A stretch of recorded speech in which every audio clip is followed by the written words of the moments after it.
When we last left the Formula One scene, the 1977 season was well underway. Over a decade had passed since the formation of the Formula One Constructors Association, an organization first formed to guarantee better starting prize and travel money for low-budget teams, but that had morphed into a powerful force that could challenge for control of the sport. Meanwhile, the body of the FIA that sanctioned motorsport, the Commission Sportive Internationale, or CSI, had tried and failed to fight back. FOCA was simply just too wily and just too clever, always one step ahead.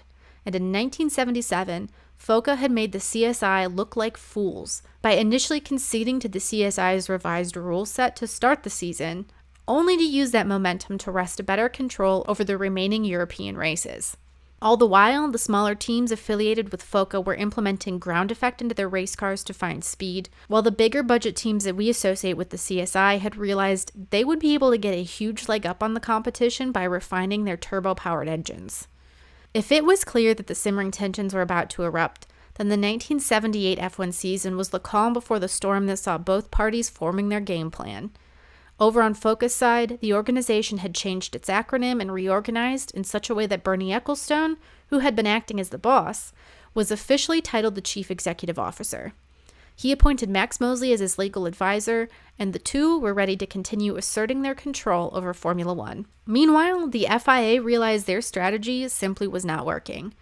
Pierre Ougou, who had been appointed head of the CSI 2 years earlier, had proved to be a complete flop. Rather than being the CSI's silver bullet capable of taking down the growing might of FOCA, Ougou had misfired at every turn. In 1978, FIA President Prince Metternich canned Ougou and brought in the man who would become a key player in this fight, Jean-Marie Balestre. Motorsport isn't just about fast cars and daredevil drivers. It's a place where scandals burn hotter than exhaust pipes. This is a history podcast dedicated to delving into the darkest corners of the racing world to uncover secrets, deception, and intrigue. My name is Elizabeth Blackstock, and welcome to Deadly Passions, Terrible Joys. A former automotive journalist who had worked his way up through the ranks of regional French motorsport governing bodies, Jean-Marie Balestre was already well known for his take-no-prisoners attitude. In the late 1960s and early 70s, he'd taken control of an organization known as the FFSA, the Fédération Française du Sport Automobile, which began to assert its own influence by shoving out the Automobile Club de France. The ACF had long served as organizer of the French Grand Prix, but the FFSA had made so many friends in government that it effectively stole control away from the ACF. Much of that had to do with Balestre, who was the kind of guy who refused to take no for an answer. If anyone was going to legitimately bring a battle to Bernie Ecclestone and FOCA, the FIA reasoned that appointing Balestre as head of the CSI would have to be the best way to go. He was elected by an overwhelming majority. Jean-Marie Balestre's first move was to completely get rid of the CSI. If that sounds crazy, well, it kind of was. In his inaugural speech as president of the CSI, Balestre promised to put Formula One in order, and he was going to do it or else he would resign. But why kill the CSI? That's still up for debate. According to a Motorsport magazine report from March of 1979, Balestre offered no reason for why he did away with the CSI and replaced it with the newly formed Fédération Internationale de Sport Automobile, or FISA. The author of the story suggests that it might have been a way to start fresh, since the predominant sentiment at the time was that the CSI had become a useless organization. Words matter, after all, and swapping one much-maligned acronym out for one with no previous associations was probably a good call. The 79 racing season would kick off in January with the Argentine Grand Prix, and by that point, Jean-Marie Balestre was prepared to assert the dominance of the FIA right from the very start. And as it would turn out, the first lap of that race would prove to be the ideal time to do so. Heading through the second corner, McLaren driver John Watson collided with Ferrari's Jody Scheckter, and because it was the start of the race, the scuffle collected Nelson Piquet, Didier Pironi, Arturo Mazzario, Mario Andretti, and Patrick Tambay. Scheckter sprained his wrist, Piquet injured his foot, and Jean-Marie Balestre was irate that a FOCA car had just wiped out a Grandee team. Naturally, a red flag flew to bring a halt to the chaos, and during that period, Balestre began to call for a penalty for Watson. He was adamant that the British driver not take the green flag again, but there was nothing in the rule book that would have disallowed Watson from restarting. He did so and finished third in his spare McLaren. That probably should have been the end of the matter, but Balestre adamantly refused to lose, especially in this critical first conflict. After the event, he started to claim Watson was facing a multi-race suspension or a hefty fine, though at the end of the day, the race organizers decided that £3,000 was sufficient, which is just under £15,000 today when adjusted for inflation. Watson was told he needed to pay the fine within 48 hours, lest he be barred from starting the Brazilian Grand Prix. It was a perplexing move, largely because many people had considered the whole thing to be a racing incident, and because in Monza the year prior, no one was punished for a similar first-lap crash, even though it resulted in the death of Lotus driver Ronnie Peterson. Watson just straight up refused to pay the fine. Instead, either FOCA or the Automobile Club de Argentina paid up on behalf of the McLaren driver. It depends who you ask. That was not the result Balestre was looking for, and his frustration grew.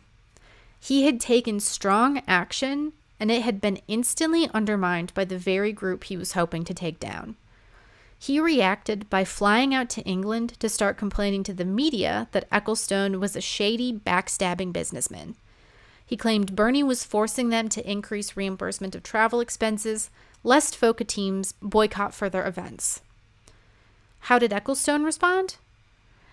By saying that the running of Formula One Championship should be done by FOCA, and that FISA should keep its nose out of their business. It was a bold return strategy, but at this point, he was probably feeling pretty invincible. Ecclestone had, after all, managed to so wholly exert FOCA's dominance over the sport that multiple people had been fired from their jobs with the CSI.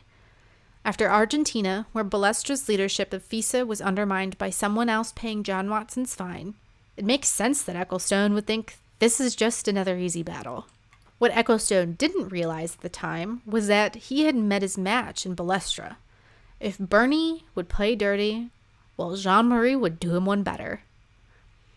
Certain events in the 1979 calendar were strongly aligned with FOCA, and the Long Beach Grand Prix was one of them.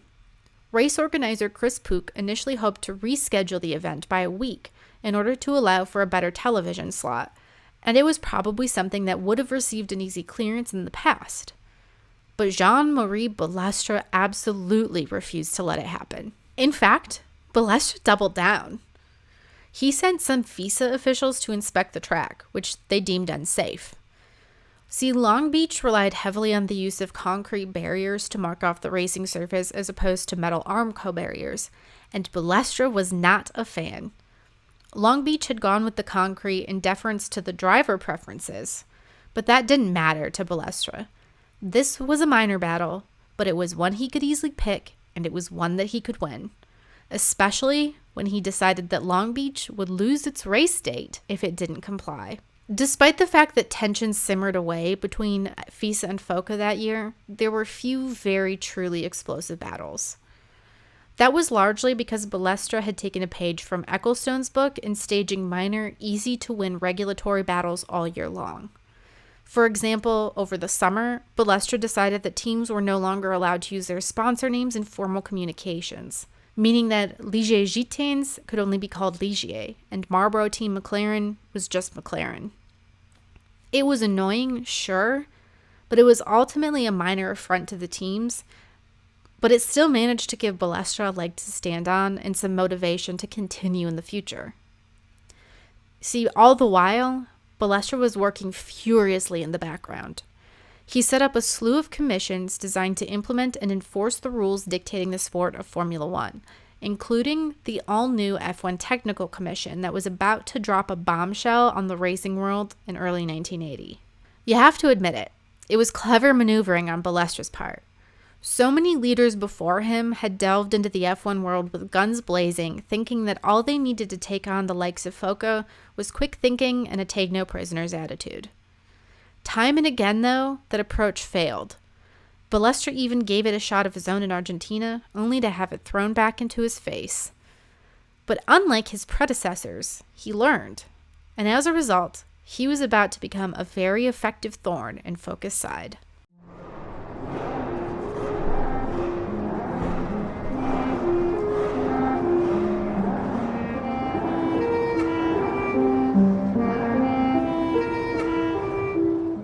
The 1980 Formula One season kicked off with 2 January races that went together without a hitch. But come February, Jean-Marie Balestra and FISA were about to kick it into high gear. Balestra's technical commission introduced a new rules package for 1981, and it seemed specifically designed to cause chaos. First and foremost, Formula One would officially ban sliding skirts. These skirts were designed to prevent air from flowing beneath the car, and they were a critical component of FOCA's ground effect machines. FISA had just landed a huge blow on the opposition. Without the sliding skirts, the ground effect impact would be negligible. There were several other rules, including a weight limit increase from 575 to 625 kilograms, or from 1,267 pounds to 1,377. Safety improvements included a more robust frontal structure to protect the legs of the drivers that had continually crept forward in car design, as well as changes to the rear wing and cockpit protection. It also mandated that the FIA be given 4 weeks' notice for any mid-season driver changes. But that was just for 1981. The regulatory set also progressively banned technologies like diesel or rotary engines, 4-wheel drive cars, and 6-wheel cars over the next few years. That latter point was critical because Williams had been developing a double rear axle 6-wheeler to introduce in the mid-1980s. The biggest sticking point for FOCA was the fact that these regulations seemed designed to hurt their organization and also to give a leg up to manufacturers like Renault and Ferrari. Eliminating sliding skirts killed the advantage FOCA teams had found in ground effect, and the FIA had decided to nip in the bud any further innovations in the form of experimental drivetrains. Plus, the increased weight limit seemed clearly designed to favor the manufacturer teams that were converting to turbo engines, since the turbos were much heavier than the previous engines. FOCA spoke up right away, and more than anything, it wanted to know why its teams hadn't been consulted, and why FISA had bypassed the 2-year notice generally required to introduce a new rule set. It also asked if FISA was aware that this sudden pivot in developmental strategies would be a huge expense to all the teams that had invested in specific technologies, only to now have to suddenly start over. But by this point, FISA had taken a card from FOCA's playbook. All these aerodynamic technologies threaten the safety of the drivers, and therefore no further time could be wasted. Ground effect must be banned. In fact, it should have been banned all the way back in the late 1970s, if only the CSI wasn't so afraid of the piddling FOCA teams. Oh, and anyway, the president of the Grand Prix Drivers Association, which represented the interests of the drivers, had already signed off on the rules, so why are you complaining? The president of the GPDA at that time was Jody Scheckter. He was racing for Ferrari. FOCA-aligned teams began to cut ties with the GPDA, but it was becoming ever clearer that nothing was off the table for Jean-Marie Balestra. When Clay Regazzoni was paralyzed from the waist down due to an accident at Long Beach, Balestra pointed the finger directly at ground effect. It was further evidence, he said, that his rules were correct. That April came an FIA plenary conference that reiterated the belief that FISA was the only body that could make decisions about F1. The FISA exerts full control over the world championships belonging to it and which, at the present moment, are the subject of a takeover by certain private associations foreign to the FIA, this article stated. No constructor or association of constructors may organize or be associated with a national sporting authority for the organization of a Grand Prix. No competitor or constructor entered for a world championship event may be organizer of this same event. The article was ultimately passed via a vote that, while still divided, ended up with a majority for FISA.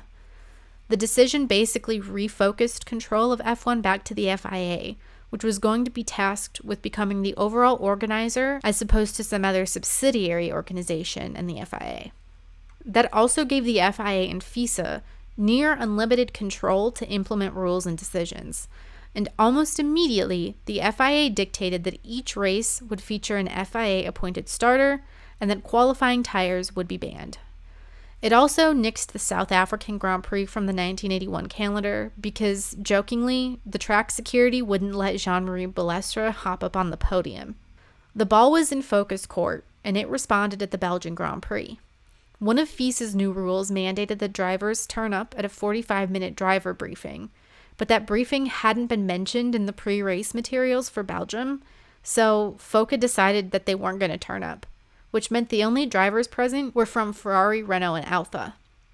FISA levied a slew of fines, which it would continue to do all season long as drivers just decided they wouldn't turn up to those briefings.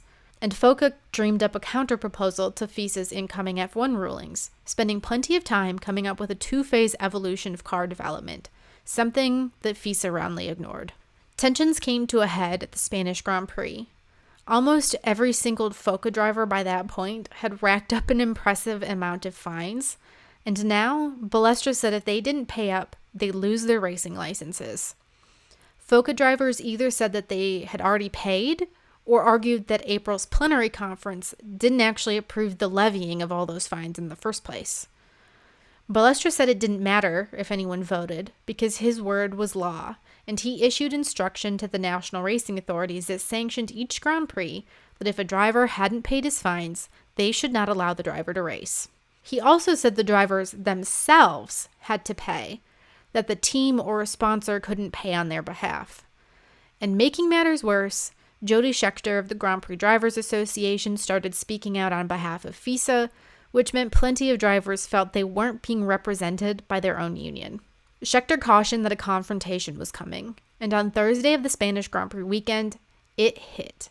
Bernie Ecclestone stated that FISA must return the racing licenses to all drivers, or FOCA wouldn't race.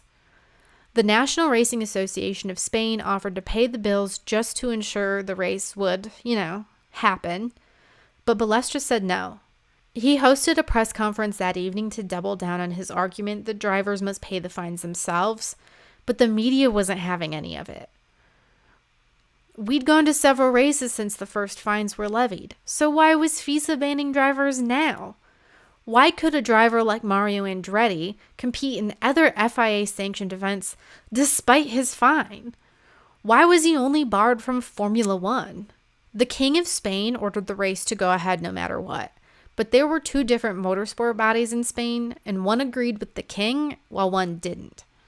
Effectively, the organizers of the event decided it was not going to be a FISA-sanctioned race, so anyone could compete. After all, the Spanish Grand Prix had been organized by FOCA. Balestre responded that if it wasn't run under FISA rules, the Spanish Grand Prix wouldn't count for a championship. FOCA boycotted, leaving 3 FISA teams to get started on practice, until after half an hour the session was red flagged and the FISA teams were escorted off the premises at gunpoint. Later that night, the FISA teams withdrew from the event as it was a pirate race. The event went on, unsanctioned by FISA, and a week later, the FIA voted to reiterate that the Grand Prix would in fact not count toward that year's championship. Balestre also expelled the FOCA delegate that had somehow still managed to serve on the F1 executive committee. By this point in time, Formula One was huge, drawing in floods of sponsor dollars, and those sponsors were getting worried. Philip Morris, which provided Marlboro's critical sponsorships to the sport, gathered a group together at the company's Lausanne headquarters to hash out some terms of agreement. Ecclestone and Mosley both turned up, but FISA sent representatives in place of Balestre. They ironed out a deal that would involve a smoother 2-year transition period before the full-on adoption of FISA's rules. Mosley in particular was proud of the move, and he faxed the agreement to FISA delegates everywhere. Then someone leaked it to the press. It's not clear who did so, but Balestre decided that Max Mosley himself must have sent the agreement out to journalists when he sent it off to FISA. To counter, Balestre said first that the rules he proposed were already set in stone, And second, that he'd had his own meetings with key Grand Prix host organizations who had all decided that in 1981, their races would be FISA events, and if FOCA didn't want to come, they'd fill the field with Formula 2 drivers. It also entirely precluded FOCA's ability to host a rival championship, because 12 major international players had decided to back FISA. Ecclestone threatened to sue the organizers that had first agreed to deals with FOCA, only to now side with FISA, while FISA claimed it didn't agree to any of the rules outlined at the Philip Morris meeting in Lausanne. All the while, the French Grand Prix was creeping up, and as it was his home event, Balestra was determined to nip any dissent in the bud. To do so, he offered to host a meeting with FOCA after the race, so long as it went off without a hitch. In that meeting, FOCA laid out its demands. The ban on sliding skirts needed to be postponed by 5 years, but in exchange, the teams agreed to use less efficient tires to negate the impact of ground effect. FOCA asked for a bigger voice in the Rules Commission and also for more stability just in general. Balestra seemed to agree with everything, but he also said the details would still need to be approved by the FIA Plenary Council meeting in October. Goodyear and Michelin were appalled by the idea that they would be asked to produce worse tires for motorsport. While Goodyear was willing to negotiate a solution, Michelin outright said no. Balestra shrugged his shoulders. If the tire makers wouldn't agree, well, he supposed there could be no deal. And in that interim period, the FISA Executive Committee fined multiple drivers for competing in the Pirate Spanish Grand Prix, which was proving to be a critical moment for the championship. Goodyear also started to threaten to withdraw and ultimately did so at the end of the year. FOCA claimed it had tried to arrange 6 different meetings with Balestra during this period and that he had turned them all down, all while kicking off a continued assault on the teams. FISA decided that it would take charge of the distribution of starting and prize money, meaning teams would have to take or leave what they were offered. FISA took over negotiations for future races with an eye to securing 5-year deals that again featured no financial incentive for one team over another. Balestra sent an early date for teams to register to join the 1981 championship, but to do so, they had to agree to his extremely limited rules. Take it or leave it. FOCA did not want to take it. It pointed to American open wheel racing, which had just fractured into 2 separate championships as a result of this exact kind of bureaucratic infighting, as an example of what was going to happen if agreements weren't reached. It turned out that Balestra's decision to oversee prize money was a key factor in convincing some on-the-fence teams to side with FOCA, who proposed its own championship if the FIA rejected its drafted rules. I don't think it's going to come as any surprise that when the FIA voted on the 1981 rules package, it decided to bring Balestra's vision to life. But it also brought into effect a more unified and arguably more professional championship. Going forward, Formula One seasons would have to consist of between 8 and 16 races, and if you wanted to fight for a championship, you had to enter every event. All the races would be regulated by the same set of rules, and drivers would have to secure a newly created super license to race in those high-profile events. For a team to race, it would have to sign a contract agreeing to these rules or risk a hefty fine. For a team to race, it would have to sign a contract agreeing to all these rules, which also meant it would risk hefty fines for, say, failing to turn up at a race. FOCA was not impressed, and it responded by announcing its very own 15-race championship, of which 11 events would conflict with FISA's 14-race calendar. Both calendars shared 8 races. The new sanctioning body that FOCA proposed would be called the World Federation of Motorsport, the WFMS, and it would organize the World Professional Drivers' Championship. It would adopt FISA's rulebook, albeit without the bans on sliding skirts, and the point system would stay the same. Can you imagine that there would be some confusion in all of this? A lot of race organizers had no idea they'd been scheduled for 2 competing events, so plenty of key personnel were caught off guard. On top of it, Balestra said he'd revoke the national racing license of any track hosting a WFMS event. FOCA shrugged. So what? It would still race at all those tracks. FISA was only hurting itself. It had 7 teams committed to its series, compared to FISA's 3, and deals with 10 race organizers, which was enough for a championship. FOCA was fully determined to stick it to the man, in this case, FISA. But not everyone else was quite so bold.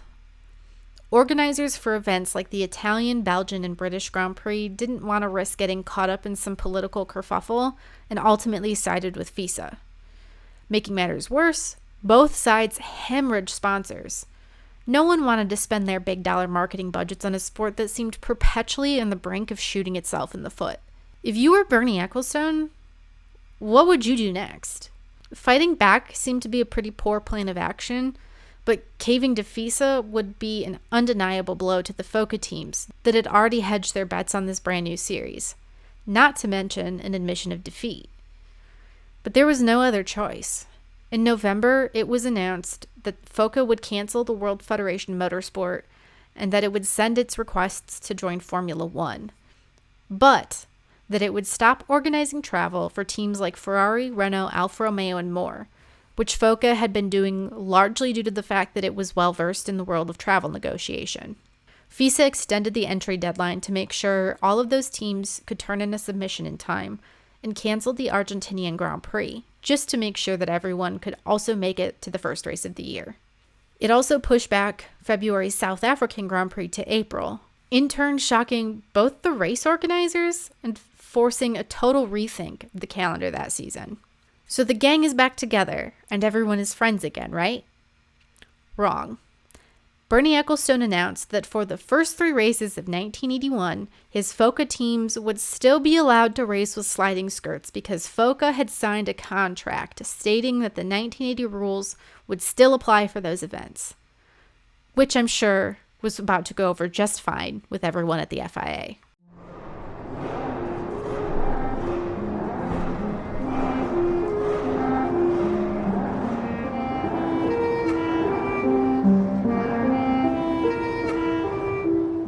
Heading into 1981, Grand Prix racing, as in the idea that individual countries negotiated the terms for their own individual race deals that were then collated into a championship, was dead. In its place was a Formula One World Championship that would see the FIA take over control of race organization, rulemaking, prize distribution, and so much more. It didn't seem like there was much of a point in fighting a battle that had already been decided. But there was. Enter the Maranello Agreement. On January 19, 1981, both FISA and FOCA arrived at Ferrari's home base in Maranello for a marathon 13-hour attempt to hammer out a set of rules that everyone could feel good about agreeing to. This came to be known as the Maranello Agreement, and it's the initial version of what we know today as the Concord Agreement. It established an uneasy truce between FISA and FOCA factions. The truce didn't necessarily mean fighting was laid to rest. What it did mean was that FISA maintained control over the sport, its rules, regulations, penalties, and more. FOCA, on the other hand, was left in charge of the sport's commercial rights. That meant that Bernie Ecclestone was now the sole man responsible for negotiating things like TV broadcast rights. FISA got the sport of Formula One, but FOCA got everything else surrounding the promotion of the sport. 2 months later, the Maranello Agreement was formally signed, with its name being changed to the Concord Agreement in honor of the FIA's headquarters at the Place de la Concorde in Paris. I want to take a moment just to stress how big of a deal this was. FOCA had just ceded control over everything having to do with the implementation of rules.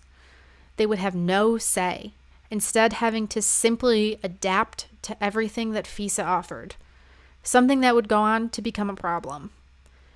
This ruling also effectively killed off privateer teams by mandating that every team competing on the grid build its own chassis as opposed to buying those chassis from other manufacturers. In exchange, FOCA would earn the lucrative television rights and use them to give each team that competed in Formula One a bigger slice of the financial pie. Did that mean an end had finally been brought to our battle? Absolutely not.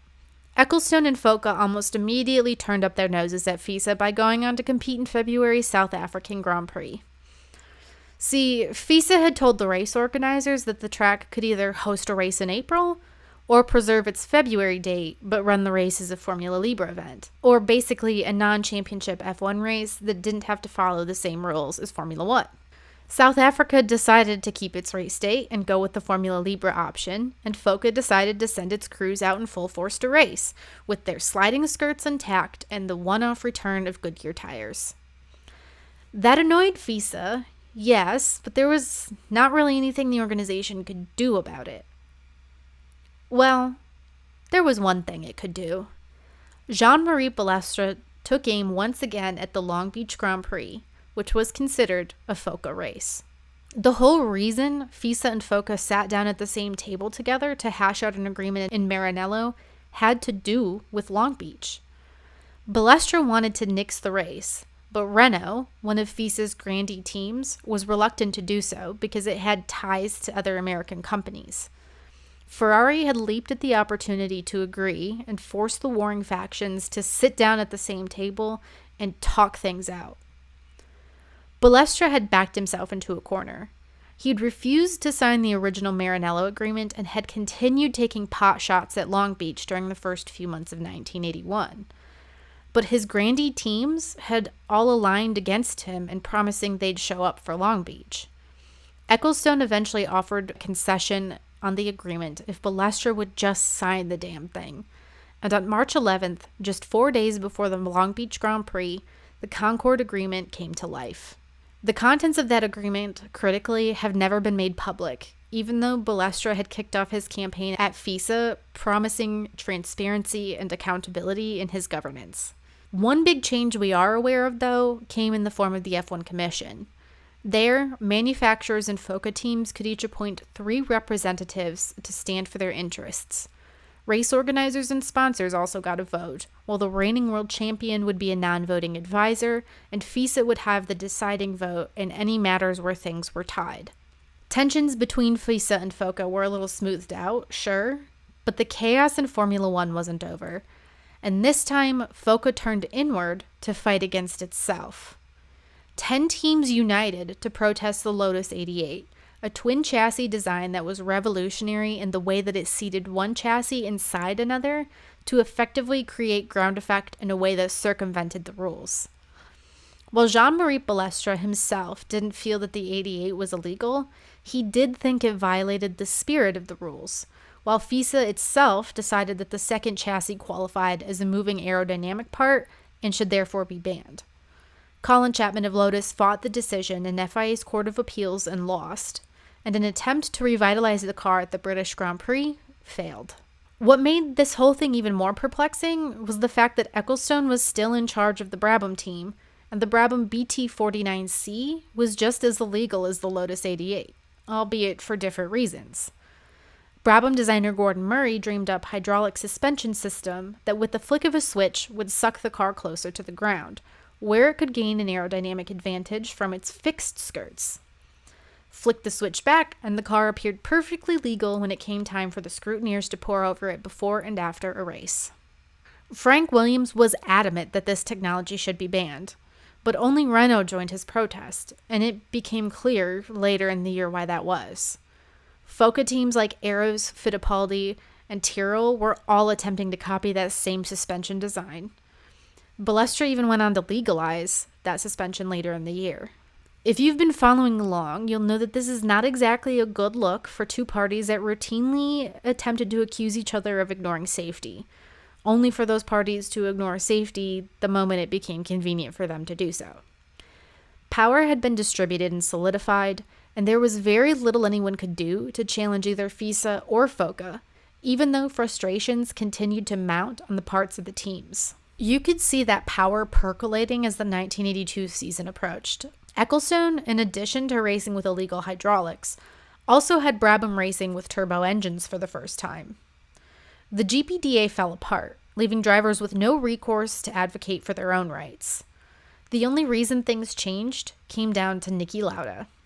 See, Lauda had inked a deal with McLaren to return to Formula One after a few years of retirement, and when he did so, FISA asked him to sign an application form for his new super license. The world champion parsed the language and found something strange. If he signed the form, he wasn't agreeing to a super license. He was agreeing to a super license for the duration of time that he was a McLaren driver. If Lauda were to, say, switch teams halfway through the year, his super license would be invalidated. Making matters even more complex was an additional article at the bottom of the form that read, "I will do nothing which might harm the moral or material interests or image of international motorsport or the FIA Formula One World Championship." Lauda couldn't believe it. As he saw it, these new super licenses were designed to quite literally silence drivers and to turn them into pawns that would have no choice but to play the game as others saw fit. He refused to sign, and after the 1981 holiday season, he tried to figure out if any of his fellow drivers had read the contract and were in the same boat. While most of the drivers had in fact signed, 6 hadn't. Lauda, Didier Pironi, Gilles Villeneuve, Bruno Giacomelli, Andrea De Cesaris, and René Arnoux. The first race of the season was set to take place on January 23, 1982, in South Africa.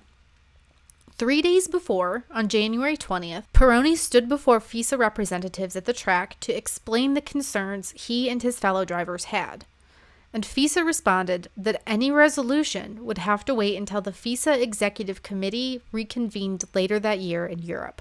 That meant if the drivers at the track wanted to race, they needed to sign their super license agreements.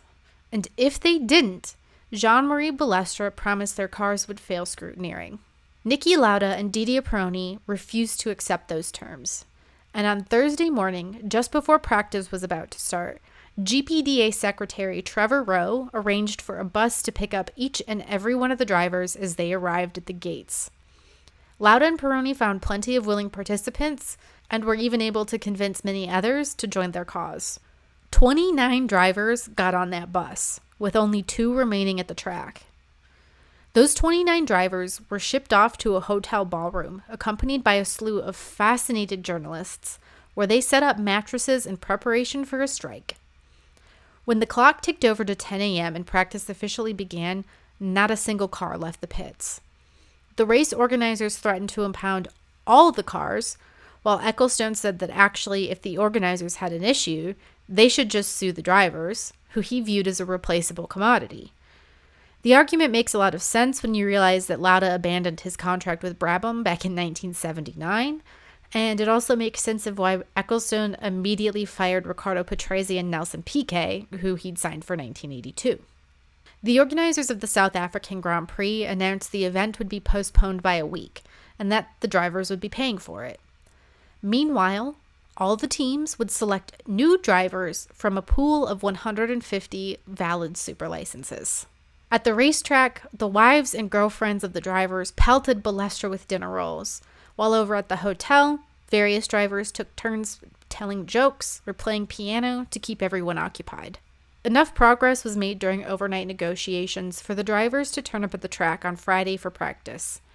The team bosses had managed to convince Balestre to freeze negotiations until after the race, and to allow drivers to compete without having signed the super license forms.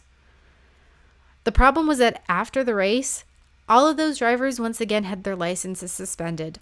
They were all fined, and some received bans for 2 to 5 races. The drivers retaliated by forming the Professional Racing Drivers Association in order to advocate for their rights, and the FIA Court of Appeals actually agreed with them. The drivers still had to pay their fine, but the FIA told FISA that drivers have a right to be heard in any matters concerning their own well-being in their own careers. Surely that's the end of things, right? Wrong. In an effort to bypass the rules, FOCA teams turned up to the Brazilian Grand Prix with water-cooled brakes. Basically, this was intended to exploit a loophole in the regulations that stated when a car was weighed after the race, it needed to have all of its fluids topped up to be weighed at its peak. But with these water-cooled brakes, FOCA drivers basically just had little tanks of water that would dump that water out within the first few laps of an event. That meant that it was racing with a much lighter car, and then before they were investigated by scrutineers, those water tanks would be topped up, and they would continue to make their minimum weight. The whole goal here was to find an advantage over the speed of the turbo teams, and it did work. Williams and Brabham were both monstrously quick during the race, resulting in a protest by Renault and Ferrari, who couldn't believe they were legally that quick. The race stewards rejected the protest, but the grandee teams appealed the decision, which meant that this whole affair would have to be overseen by FISA. But the trial was several weeks away, and there were events to be run in the meantime, including Long Beach, a race at which Ferrari showed up ready to fight by introducing a dual rear wing setup. According to the team, no rules explicitly forbade the use of more than one wing. It only said how big the wings could be, and Ferrari's wings were of legal size. Now we have teams from both ends of the spectrum trying to play creative rule interpretation games, and FISA simply wouldn't have it. Keke Rosberg and Nelson Piquet, two FOCA drivers, were disqualified from Brazil for running its water-cooled brakes. Gilles Villeneuve was disqualified from Long Beach for running the dual-winged Ferrari. Both parties were frustrated, and it saw FOCA threaten to boycott the San Marino Grand Prix. And for the first time, boycott they did, all with the exception of Tyrrell. A mere 14 cars turned up at Imola for the race, which is memorable for the intra-Ferrari fight between Gilles Villeneuve and Didier Pironi regarding who should be allowed to finish first. Fascinatingly, though, there were just enough cars in the field for the event to qualify as a round of the World Championship. They needed at least 13 cars on the grid to make an event count, and with Tyrrell defecting from FOCA, the grid bumped up from 12 to 14 cars. FOCA threatened to boycott the Belgian Grand Prix as well, forcing an emergency meeting in Casablanca between FISA and FOCA, where commercial pressures effectively forced both of them to come to a vague agreement. And then, just as the war was expected to reach new heights, it ended.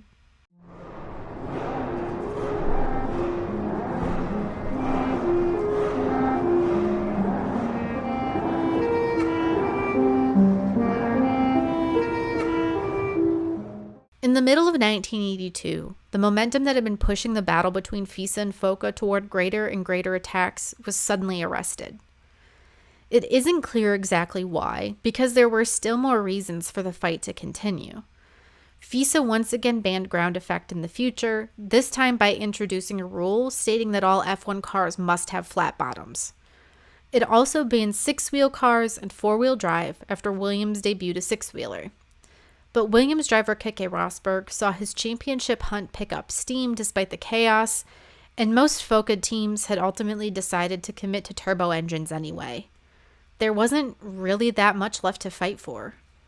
Plus, the shocking death of Ferrari's Gilles Villeneuve at Zolder was followed very soon after by the death of Riccardo Paletti at the Canadian Grand Prix, and that was followed by a career-ending crash for Didier Pironi. It's entirely possible that people began to feel as if all that infighting was pretty trivial compared to the real danger involved in Formula One.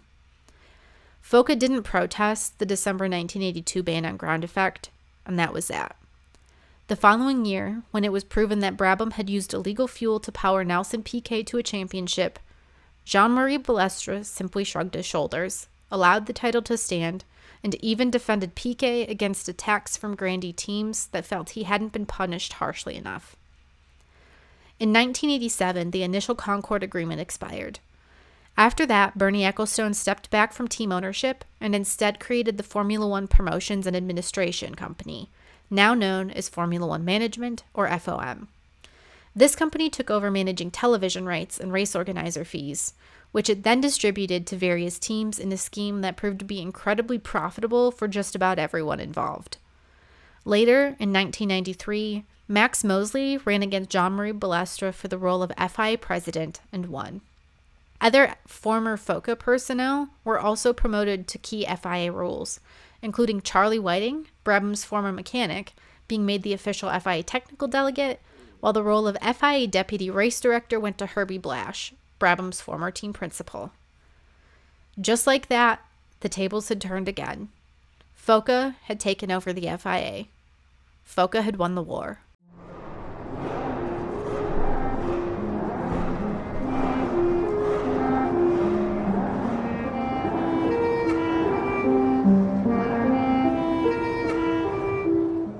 Throughout F1 history, we've had several instances where the FIA got involved in a lengthy fight with the teams competing in the sport, which most recently included threats for certain manufacturers to split from F1 back in the mid to late 2000s.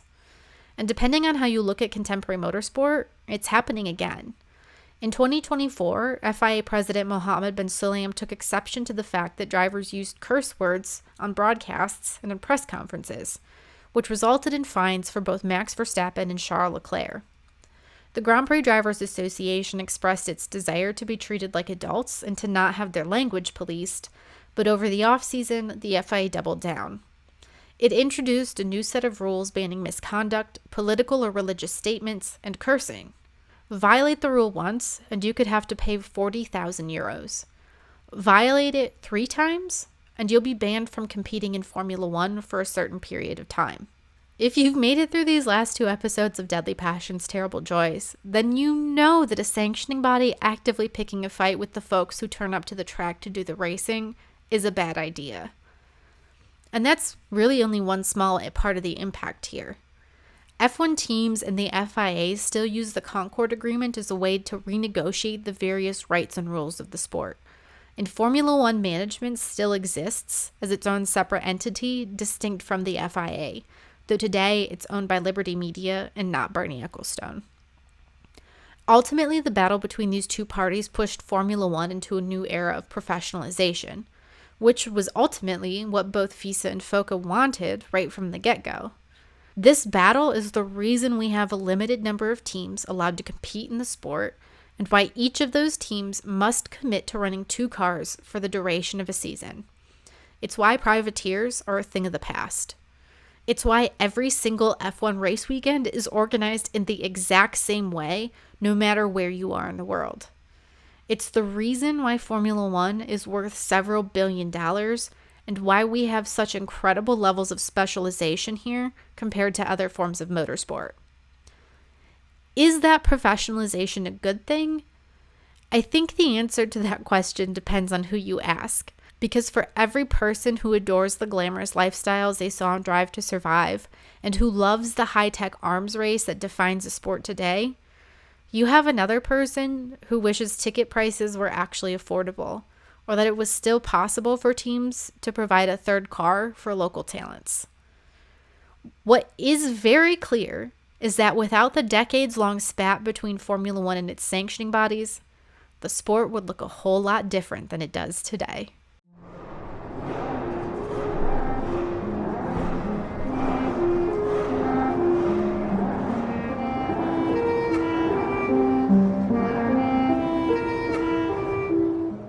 Thank you so much for listening to this episode of Deadly Passions, Terrible Joys. In the next one, we're investigating the life and death of Alberto Ascari, who may have been F1's most superstitious racer. If you enjoyed this episode, please subscribe to the show, give it a rating, and leave a review.